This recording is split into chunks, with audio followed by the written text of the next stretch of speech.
Today we have with us Valerio Fernandes, the CIO for India at Continental Automotive. Valerio, welcome to the SaltMart CIO interview series. Thank you very much. To start with, could you please introduce yourself to our audience? Sure. As you said, my name is Valerio Fernandes. I'm an IT professional, a hardcore IT professional. Been in the industry for about 20 years now. I've been with Continental for about 5 years. Been working in a range of diverse domains over the period of 20 years.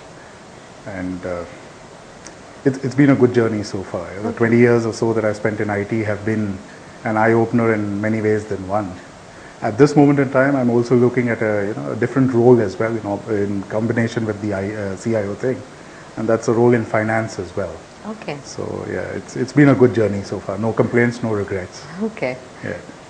So the CEO, CFO to CIO dynamic continues to be a topic among industry analysts. For sure. As there is still a debate as to the role of the CIO and where exactly he is positioned in relation to the C-level peers.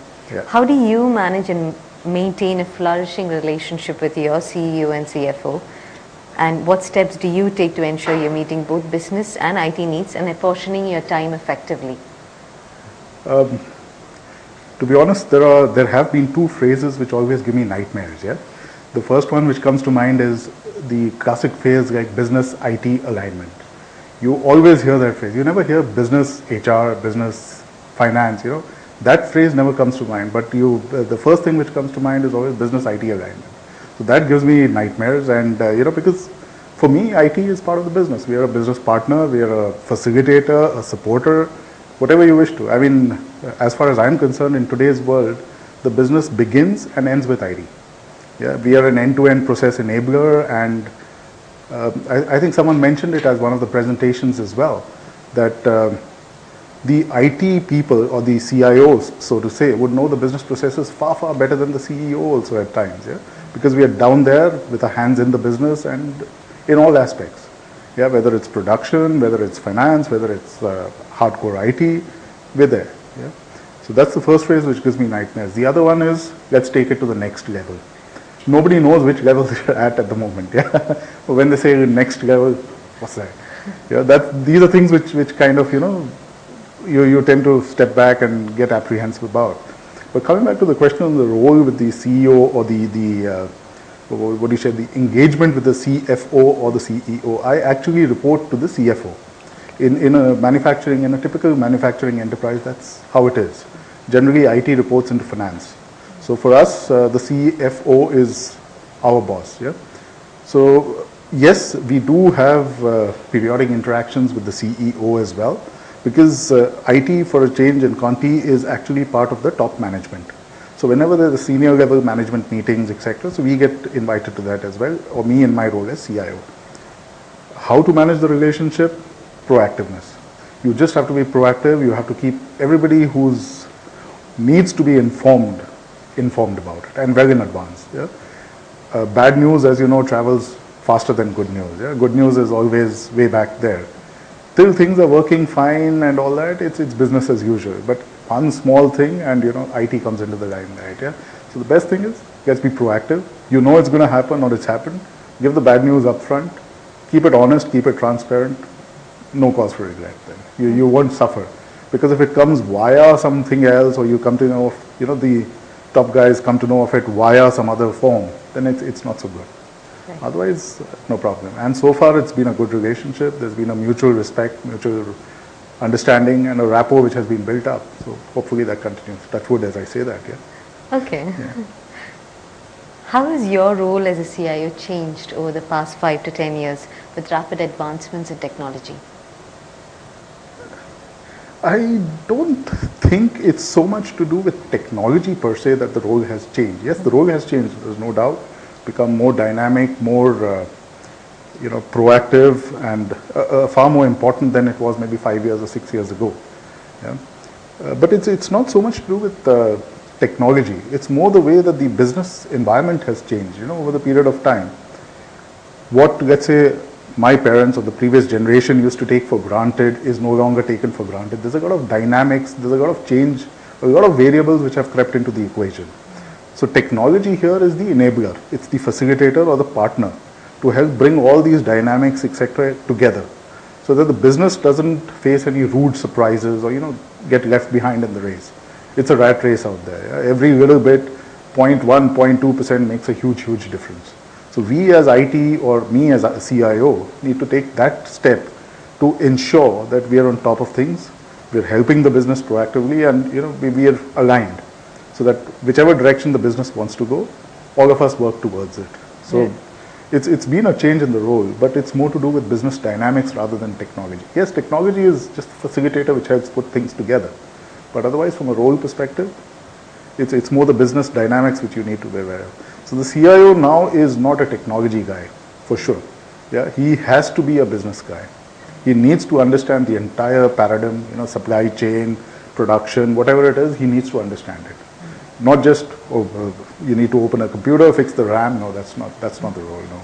So it's not IT anymore, it's more business. Right. And because of the changing dynamics, he has to be on top of things, for sure.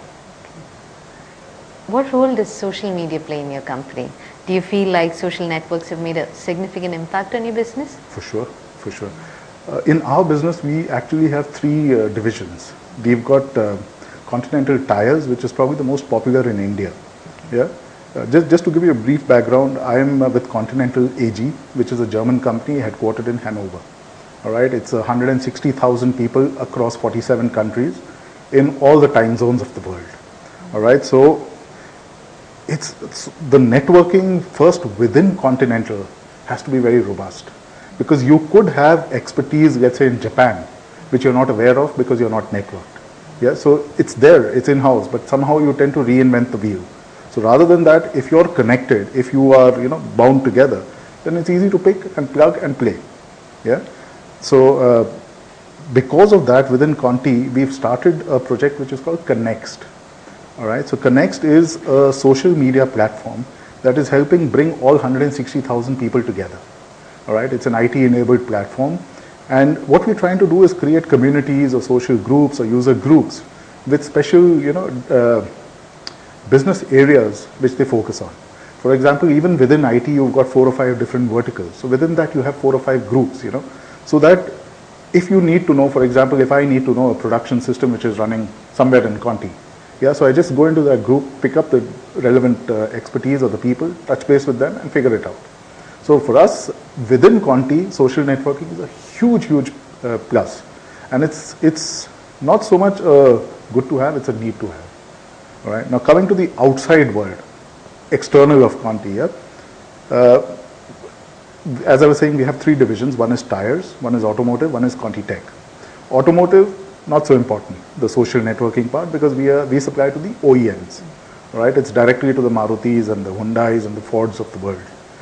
For Conti Tech also, it's not very important, because Conti Tech is anything in rubber apart from tires. So you talk about conveyor belts or this and that. Not very important, social networking. But Conti Tires, which is the tire which you use on your car or your two-wheeler or something, for that social network is imperative. So we've already got a Facebook thing, with Continental Tires, where we try to use it to publicize tires and, everything that goes into a tire, and not just limited to India, but across the world. For example, in Germany, winter tires, it's a mandatory requisition or a requirement that come winter, October, November, because of the rain and the sleet and the snow, you have to change your car tires to winter tires. And this is where that social networking helps, so that they're aware that this is where you can buy Conti tires or the benefits of Conti tires. It's a huge plus for us. So within Conti, for sure, because of diverse nationalities, geographies, time zones, and 160,000 people. That's a big number. Right. And outside of Conti tires. Right. That's where social networking for us, both within and without. Okay. Have you begun implementing open cloud architectures in your company? If not, why? And if so, what are the biggest challenges to working in the cloud and your biggest success so far? I think someone said it very well today, that cloud is not a new technology. Firstly, it's not a technology, and it's not a new concept. Yeah, cloud for me was 20 years ago. Yeah, mainframes, you name it. You've got hosted data centers, you've got co-located data centers. No big deal. That's all cloud. Yeah. So within Conti, yes, we have cloud because our data centers are outsourced or co-located and stuff like that. So it's a given. But when you talk about, let's say, licensing or these issues, so far we haven't really leveraged the benefits of cloud, and to be honest, we don't need the benefits as we see it right now, because the volumes which we talk about, as I mentioned a few minutes ago, 160,000, 170,000 people, those volumes itself give us such big discounts directly with the suppliers that we don't really see the need at this moment in time for cloud. If we get a better deal, maybe. Yeah, but for the moment, being in a volume game, it's not an imperative for us. Okay. But yes, we are open to the idea for sure. Right. And there's already a team which is working on it across the regions. We're divided into Asia, Europe, and NAFTA. All right. So across the regions, there's a team in place which is looking at cloud computing from a holistic perspective. Okay. Have there been any changes in the way that you view security recently, and how big of an issue is online protection to your company? Security, it's not changed too much, to be honest, in the past few years. This is primarily because security has always been a top-notch concern for us as an organization. Most of our customers who come to us, yeah, they come with their security features which they need mandatorily. Yeah, it's a given. You cannot circumvent them or bypass them in any way whatsoever. You have to have those. I mean, they have a set of, let's say, 10 questions, a checklist. You have to have a tick in the box for all 10. Otherwise, you will not be able to supply to them. So for us, that's there. One thing which people don't realize is that there's a lot of, I won't say IT, but there's a lot of engineering which goes into a car. For example, in India, we have about 750 software engineers who are doing R&D for us. Every new car which comes out with different features, different platforms. So for that, we need to be ahead in the race, and this is where those software engineers play a huge part. So there's a lot of stuff which, if it gets hacked into, or if it gets accessed by undesirable elements, it could be disastrous for us. So for us, information security for the past N number of years, I've been with Conti for just about 5 years now, so I can vouch that for 5 years for sure, and before that for N number of years, it's a given. Zero compromise on InfoSec. Zero. Absolutely zero. Okay. So have you noticed a shift in the workplace bring your own device trend? And how has it affected workplace productivity? Do you feel that people are more connected because of it, or is it more of a nuisance in your opinion? Well, the jury's out on that one, yeah, to be honest. But yes, bring your own device, we have kick-started that. Typically in a German company or in a huge manufacturing organization like ours, yeah, before we take any step whatsoever, we need to be, really, really sure that it's going to work out. Otherwise, the repercussions could be, enormous. As I said, 160,000 people, by the time, you shake that, it takes some shaking, yeah. So bring your own device, we've been debating for about a few months now. And we've again kick-started a project, but for me, I have mixed feelings on that, yeah, because I think someone asked the question again coincidentally that, and it was the question which I wanted to ask as well, that it means a lot of IT expenses for us, yeah, because the people who bring their own devices, when they come to the office, they expect the IT folk to support that. Now, I may not have that expertise, yeah. In Conti, we have a very strange paradigm. We call it flexibility through uniformity. Not flexibility through, the diversity. Because if I'm uniform, if I have the same system, the same, build, then a guy who's today working, let's say in Bangalore, could tomorrow just be cut-pasted into Japan. Because the system is the same, the functions are the same, the role is the same, he may as well work from there. However, that infrastructure, the overlying infrastructure needs to remain constant. If there is a change, today he's working on a Mac and tomorrow he moves into a Windows thing, you need to train him, you need to bring him up to speed and stuff like that, apart from the support which is required. So for me, it's a bit of a dicey situation. Yeah? Personally, I'm not convinced. Right. For me, it's flexibility through uniformity because of the scale of operations.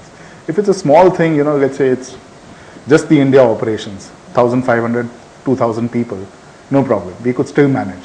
But if I'm talking 160,000 people across the globe, it's very difficult.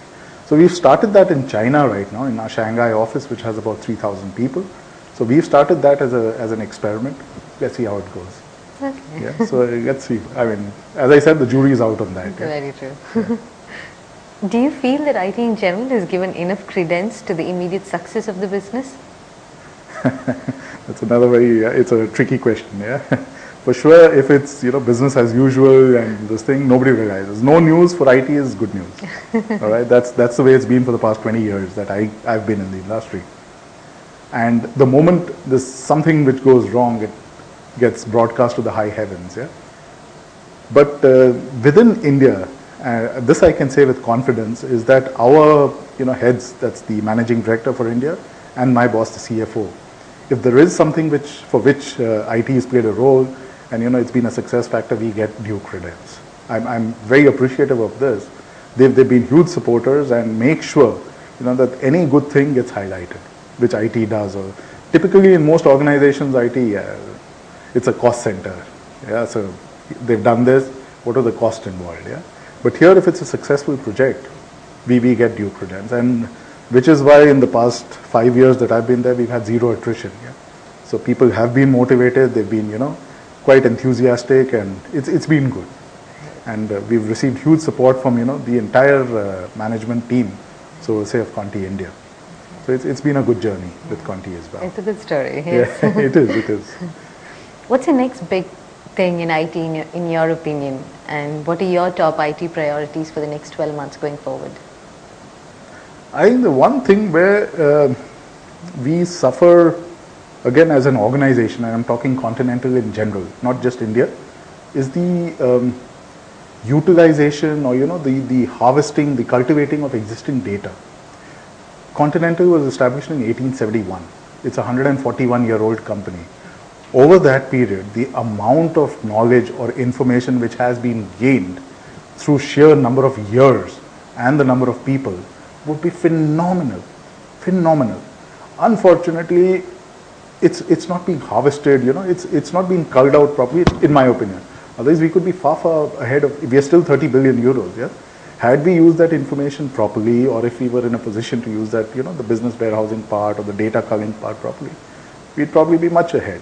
Despite that, I think things have fallen into place. We've got a new global CIO in place who's very dynamic, and things have fallen into place. And over the past 10, 12 years, there has been a change. But now the next big thing for me is data.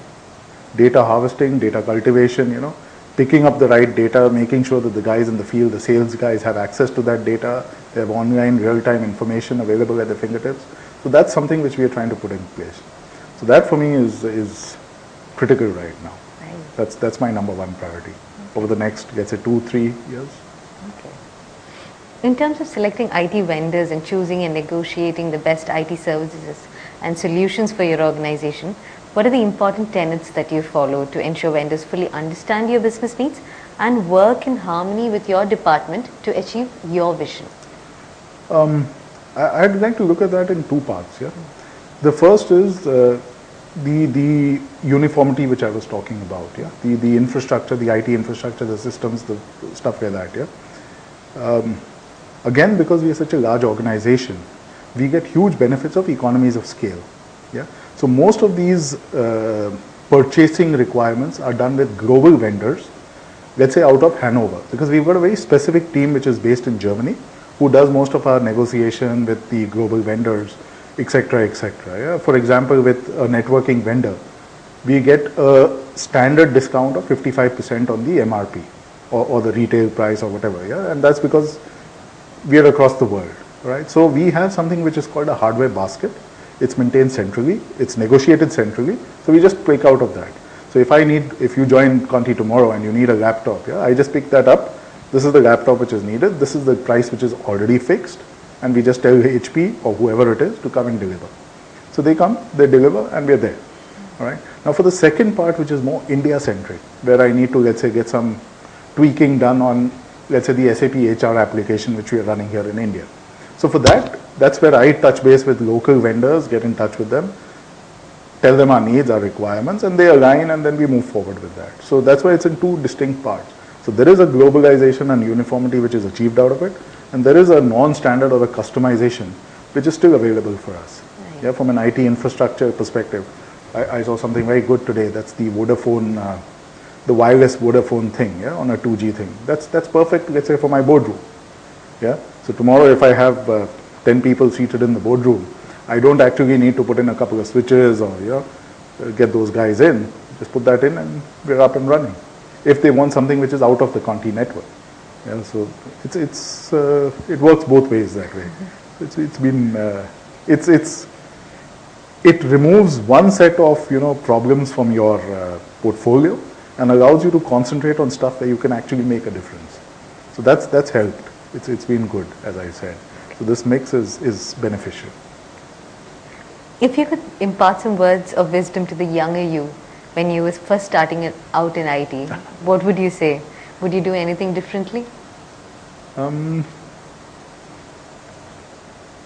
I'd say two things. I mean, I wouldn't do anything differently, to be honest. What I would say is basically there are 2 or 3 things which the youth of today have to follow, and it's then a given. Honesty, for sure, integrity, and transparency. These 3 things, if you follow these 3 things, you're there. Yeah? Don't bother about tomorrow. Think only about today, because when tomorrow comes, it will actually be today. So we think too much. As Indians, typically, we think too much about tomorrow and day after tomorrow, forgetting about our today. Yeah? And that's something which we've realized over a period of time. But I think the 3 important tenets, honesty, integrity, transparency, should get anybody there. Okay. You stick to those and you're there. Right. No problem at all. Okay. There is much debate around the subject of real-time data collection and whether it is worth gathering it, especially if organizations cannot act upon it. What is your approach to real-time data, and do you see that IT eventually excluding human labor connected with data collection altogether, and how cost efficient do you think this would actually be for most enterprises relative to the amount of data that is collected? I think in the industry which I function in at the moment, real time is not so important. However, accuracy and traceability is paramount. I'm not sure if you followed it, but a year ago, there was a story of 700,000 Toyota cars being recalled because there was a manufacturing defect in one of those parts. Yeah. So why was it 700,000? Why wasn't it 1,400 or 300? It was because the part which was in one of the cars had a batch size of 700,000, and that batch size was found by traceability. All right, so the system then checked that, okay, this component was part of this batch, so all the components of that batch, it could be possible that there were defects. All right, so for us in the automotive industry, traceability is vital. All right, so we've got specifically designed production systems which enhance this traceability. So it's not real time. We don't really need real time, top of the notch thing. No, it's not really important except from a supply chain perspective. Yeah, but traceability, accuracy of that traceability is paramount for us, and that's why we've put in systems to actually pick this up. It's all linked. It's a completely seamlessly integrated system. So if the warehouse guy sneezes, someone in the production gets a cold. Yeah, so it's a completely integrated system. So it is end to end. It's automated. So that's okay, but the important thing in that entire system is the traceability part for us in the automotive sector in particular. So that's not real time, as I said, but more accuracy, completeness of data is very important. Right. Yeah? Right. As a CIO, you get bombarded probably daily with new technologies and trends, and some of them pick up and take off literally overnight, and others dissolve as quickly as they appeared. What is your best advice to CIOs looking to make significant advancements but without overseeing or taking unnecessary risks? And there's a proverb or an adage which goes to it, that fools rush in where angels fear to tread. Yeah, so wait and watch. Yeah, for sure. That's my thing as well. It's not that something's come up today and you need to have it tomorrow. Let's give it some time, let it evolve, let it establish itself. And then we watch for sure. Yeah? You have a guy who keeps an eye on it, a big time eye on it. And if it works to your advantage and it's proven, credibility, everything established, go for it. Yeah? So not overnight, maybe a month, 2 months down the line.